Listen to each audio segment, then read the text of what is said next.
Royal bombshell exposed. King Frederik and Queen Mary's shocking last-minute warning about Queen Margrethe's abdication reveals palace secrets. Welcome to BNews. In one of the most stunning revelations to emerge from the Danish royal family since Queen Margrethe II's historic abdication, new information has surfaced on November 2, 2025, revealing that King Frederik and Queen Mary were given shockingly short notice about the former monarch's decision to step down from the throne, a revelation that fundamentally changes our understanding of one of modern monarchy's most dramatic moments and raises explosive questions about family dynamics, communication breakdowns, and the true story behind what appeared to be a seamlessly executed royal transition. The abdication, announced during Queen Margrethe's traditional New Year's Eve address on December 31, 2023, and executed just 14 days later on January 14, 2024, shocked Denmark and the world with its suddenness and unexpectedness, making Margrethe only the second Danish monarch to voluntarily abdicate in nearly 900 years of continuous monarchy. At the time, the announcement was presented as a carefully considered decision, the culmination of health concerns and a desire to pass the torch to the next generation while still able to enjoy retirement. The transition appeared remarkably smooth, with Frederik and Mary stepping seamlessly into their new roles with apparent confidence and preparation. However, this new revelation that the couple received minimal advance warning about this life-changing decision paints a dramatically different picture, one of potential family tension, questionable decision-making processes, and a transition that may have been far more chaotic and stressful behind palace walls than the carefully managed public presentation suggested. The implications of this revelation are profound, touching on questions of respect, communication, preparation, and the psychological impact of being thrust into monarchy's highest roles with inadequate time to mentally, emotionally, and practically prepare for the enormous responsibilities ahead. If you're shocked by this revelation about the Danish royal family's biggest secret, make sure you like this video right now, subscribe to BNews for exclusive royal insider information you won't find anywhere else, and smash that notification bell so you never miss our breaking royal bombshells. Comment below and tell us, was Queen Margrethe wrong to give such short notice, or was she right to keep her decision private until the last moment? Queen Margrethe II's decision to abdicate after 52 years on the Danish throne was unprecedented in modern Danish royal history and sent shockwaves through not just Denmark but royal circles across Europe and beyond. When she made her announcement during the televised New Year's address, a deeply significant annual tradition where the Danish monarch addresses the nation, viewers were stunned by the revelation that within just 2 weeks, Crown Prince Frederik would become King Frederik X and Crown Princess Mary would become Queen Mary. The official narrative presented at the time emphasized Queen Margrethe's thoughtfulness and consideration, with palace communications suggesting this decision had been contemplated for some time, particularly following back surgery she underwent in early 2023 that apparently prompted reflection on mortality, physical limitations, and the future of the monarchy. The official statement spoke of Margrethe's desire to pass the throne to Frederik while he was still young enough to have a substantial reign of his own, rather than waiting until advanced age as many monarchs do, creating situations where elderly sovereigns are succeeded by their children who are themselves elderly. The abdication was framed as an act of wisdom and forward thinking, allowing for a smooth generational transition at an optimal moment rather than waiting for death or incapacity to force the issue. However, the revelation that Frederik and Mary were given only short notice about this decision, with some reports suggesting they learned only weeks or perhaps even days before the public announcement, dramatically complicates this narrative and raises troubling questions about the decision-making process and family dynamics within the Danish royal household. The idea that a reigning monarch would make such a momentous decision affecting not just her own life but fundamentally transforming her son and daughter-in-law's lives, responsibilities, and daily existence without extensive consultation and preparation time seems almost incomprehensible to outside observers. The psychological impact of learning with minimal warning that you're about to become king and queen, with all the weight of history, duty, and expectation that entails, must have been enormous for Frederik and Mary. The practical implications of receiving short notice about ascending to the throne are staggering when one considers the complexity of modern monarchy and the extensive preparations typically associated with such transitions. While Frederik had spent his entire life preparing for eventual kingship, receiving specialized education, undertaking military service, gradually assuming increasing royal responsibilities, and shadowing his mother in various aspects of royal duties, there's an enormous difference between preparing for an eventuality expected decades in the future versus being told it will happen in a matter of days or weeks. The transition to monarchy involves countless logistical, administrative, legal, and ceremonial elements that ideally require extensive advance planning and coordination.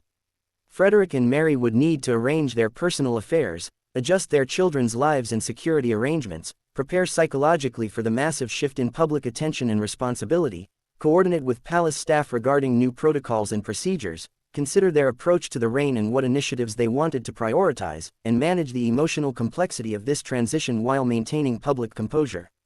The fact that they apparently accomplished all of this with minimal advance notice speaks either to their exceptional competence and resilience, or to the likelihood that considerable chaos and stress existed behind the carefully managed public facade. Palace insiders, speaking anonymously to various media outlets over the months following the abdication, have hinted at tensions and difficulties during the transition period that were never publicly acknowledged. Some reports suggested Frederik felt blindsided by his mother's decision and would have preferred more time to prepare, both practically and emotionally. Other sources indicated that Mary, in particular, struggled with the sudden acceleration of her timeline to becoming queen, having perhaps imagined she would have additional years to grow into the role gradually rather than being thrust into it abruptly. The couple's 4 children, Crown Prince Christian, Princess Isabella, and twins Prince Vincent and Princess Josephine, also had to adjust to their parents' new positions and their own elevated roles in the line of succession with minimal preparation time, a potentially traumatic shift for young people already navigating the challenges of growing up in the public eye.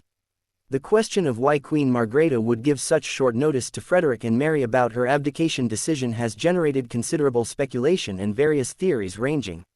from the sympathetic to the critical. Some observers suggest that Margrethe, known for her strong personality and decisive leadership style cultivated over 5 decades of rule, may have believed that extended discussions and preparations would complicate what she viewed as a straightforward decision, potentially creating opportunities for doubt, objection, or public speculation that would undermine the transition's effectiveness. This interpretation suggests her short notice was strategic rather than inconsiderate, a way to maintain control over the timing and messaging while presenting the transition as decisive and inevitable rather than debatable. Other commentators have proposed that health concerns may have been more serious than publicly acknowledged, creating urgency that necessitated faster action than ideal planning timelines would suggest. This theory posits that Margrethe recognized physical or cognitive decline that made continued reign untenable and chose to act quickly while still capable of managing the transition rather than waiting until circumstances forced a potentially more chaotic succession. A less charitable interpretation suggests that Margrethe's decision reflected a certain imperial approach to monarchy where the sovereign's will supersedes other considerations, including family dynamics and the preferences or needs of those affected by royal decisions. This perspective views the short notice as evidence of Margrethe's failure to fully consider her son and daughter-in-law's perspectives and the challenges the abrupt transition would create for them. Some royal observers have even speculated about potential relationship tensions between Margrethe and Frederik or Mary that might have influenced the decision to limit their involvement in the abdication planning, though such theories remain purely speculative without credible evidence.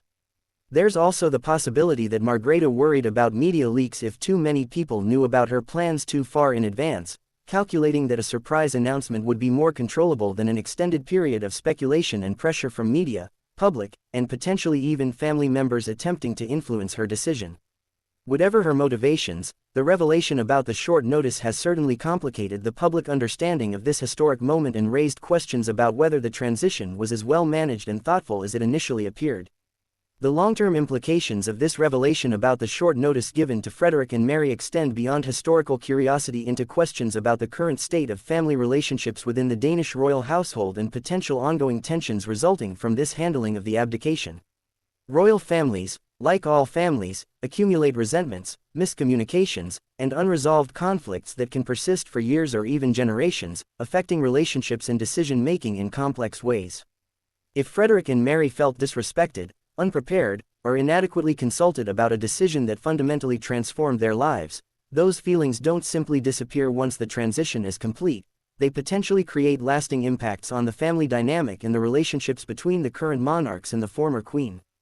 Some observers have analyzed subsequent interactions between Margrethe and Frederik or Mary for signs of tension or distance that might reflect unresolved feelings about the abdication process. The warm reunion between Mary and Margrethe at recent events, including the kiss that generated so much positive coverage, could be interpreted either as evidence that any potential tensions have been resolved, or alternatively as carefully managed public